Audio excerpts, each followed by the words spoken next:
We're students at West End Secondary School, and we're studying about what happened down the drain. We decided to learn about the early 19th century typhoid epidemic, how it was caused, and how it was a risk for other health problems that arise from pollution in our rivers. Your oysters here, 50 cents an oyster. Can I get 3 oysters, please? Back in the early 19th century, oysters were a big part of everyone's diet, as they were cheap and harvested right out of the Hudson River. The problem was that the Hudson River was getting more and more polluted from human waste, combined sewage overflows, also known as CSOs, and waste, trash, and garbage. All these aspects were polluting the river.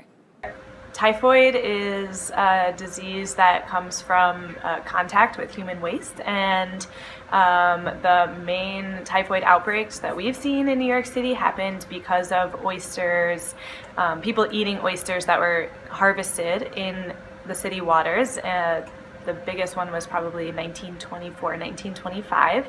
And what happens is that if direct waste comes into contact with oysters as they are filter feeders, they filter in the toxins, and it doesn't really affect them. But then when somebody eats an oyster that has been fed by waste associated with typhoid, then they can obtain typhoid fever from that. This video shows how oysters can filter water. The water goes into their gills, letting it filter, but it will take a while before it's completely filtered. So we shouldn't be worried about typhoid because we don't actually eat any filter feeders from the Hudson River. And there's way fewer filter feeders anyway.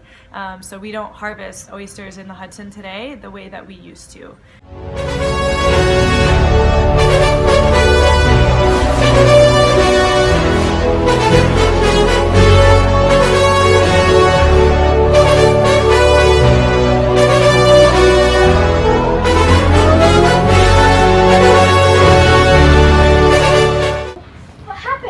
Oyster.